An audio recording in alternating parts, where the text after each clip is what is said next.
দেখ,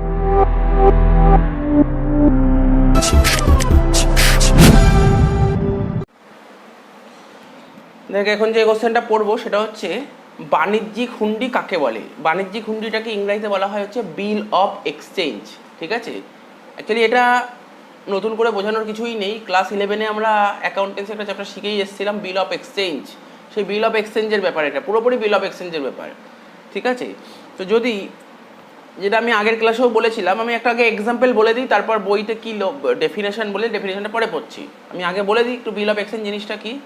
বলছে যেমন ধর আমি আগেও বলেছিলাম, আজকে আমার একটা বিজনেস আছে। ঠিক আছে, আমার একটা বিজনেস আছে, তো সেই বিজনেসে ধর আমার চালের দোকান আছে। ঠিক আছে, বড় বড় বিজনেস, চালের বিজনেস। এবার আমার দোকানে কেউ চাল কিনতে এসছে। ঠিক আছে, চাল কিনতে এসছে, ও বলছে 5 বস্তা চাল কিনবে। এবার আমি এস্টিমেট ধরে নিলাম 5 বস্তা চালের দাম 30,000 টাকা। ঠিক আছে, তো ওকে বিল ফিল করে দিলাম, 30,000 টাকা বিল হলো।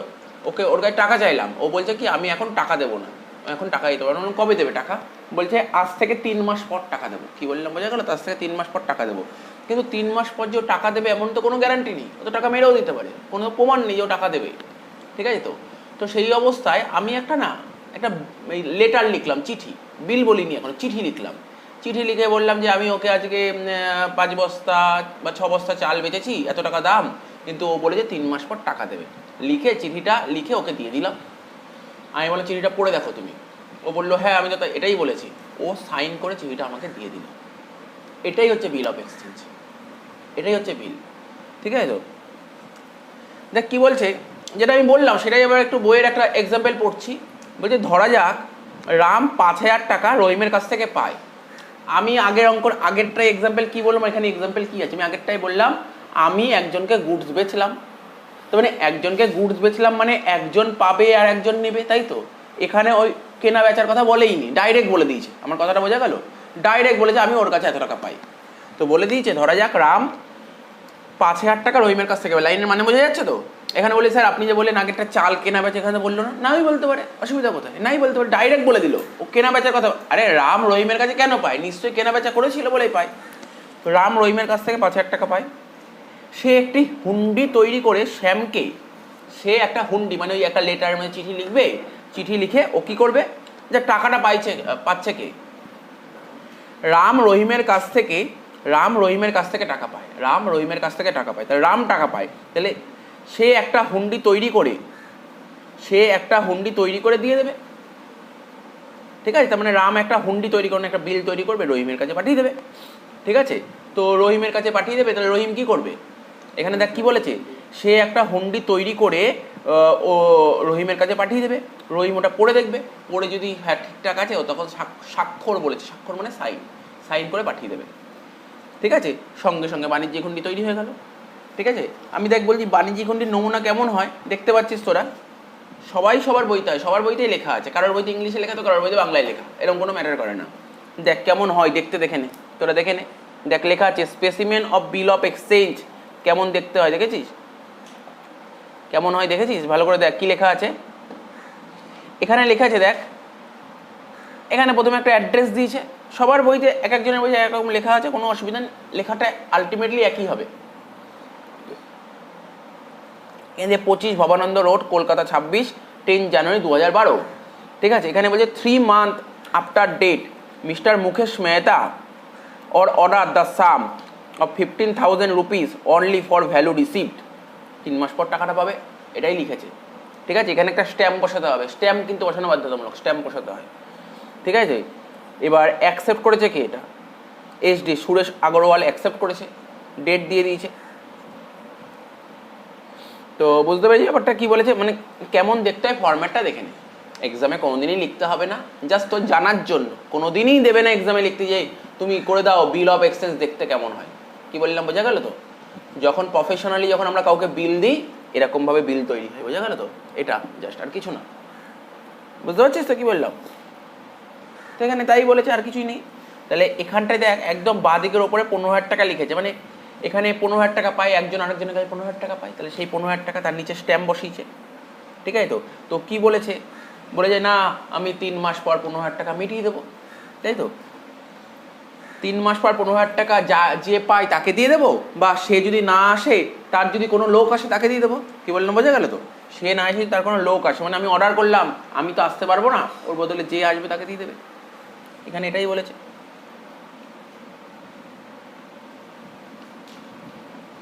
আর এখানে দেখ, এখানে লিখেছে অ্যাকসেপ্টেড HD সুরেশ আগরওয়াল, মানে এটা কে? আচ্ছা, এই চিঠিটা কে অ্যাকসেপ্ট করবে? কি মনে হয় কে অ্যাকসেপ্ট করবে চিঠিটা? যে যে টাকা মানে হ্যাঁ, যে টাকা দেবে সে অ্যাকসেপ্ট করবে, যে টাকাটা দেবে সে অ্যাকসেপ্ট করবে। কেননা আমি চিঠি লিখলাম, আমি চিঠি লিখে তোকে দিয়ে দিলাম, তুই অ্যাকসেপ্ট করলি, কেননা তুই তো টাকাটা দিবি। কি বললে বোঝা যাচ্ছে তো? আর এখানে চিঠিটা কে লিখছে? আমি লিখছি, HDKB মুখার্জি। তাহলে বোঝা গেল, লাইনটার মানে বোঝা গেল তো? আমি কিন্তু এখনো কাকে বলে পড়িনি, আমি জাস্ট বোঝালাম বাণিজ্যিক হুন্ডি জিনিসটা কি। হ্যাঁ, HD যে চিঠি লেখে তাদেরকে বলে HD। তো যখন কোম্পানি বা বিজনেসে চিঠি লিখবি দেখতে পাবি HD বলা হয়।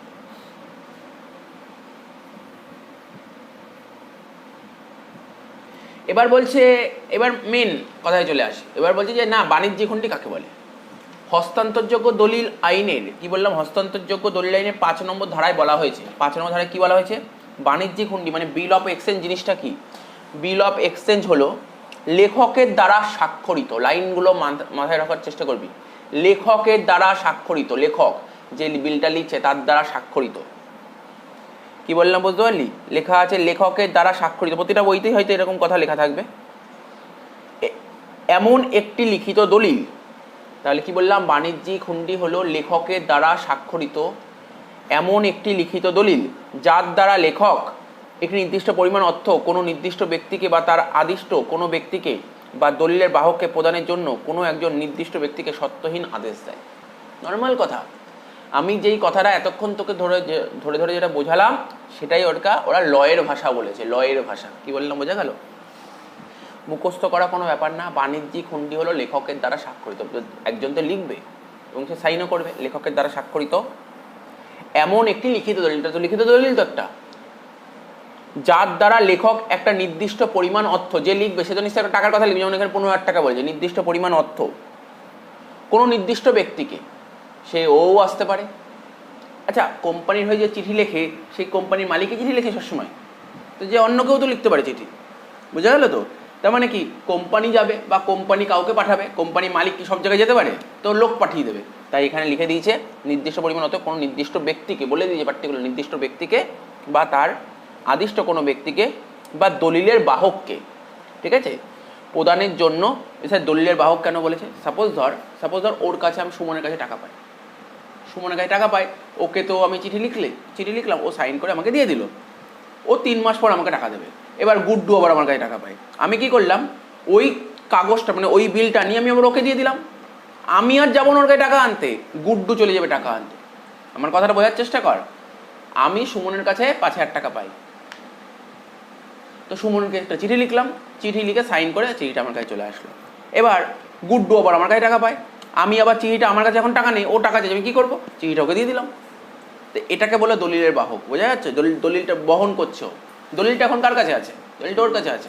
তো এই জন্য ওই যে লাইন পড়ে না, ঘাবড়ানোর কিছু নেই, দলিলের বাহক। বোঝা গেল? এবার যদি তুই ইংলিশটা বলতে চাস, কী বলেছে? বলছে বিল of exchange is an instrument. আচ্ছা, বিল অফ এক্সচেঞ্জ একটা দলিল, বললাম না দলিল, ইনস্ট্রুমেন্ট মানে দলিল।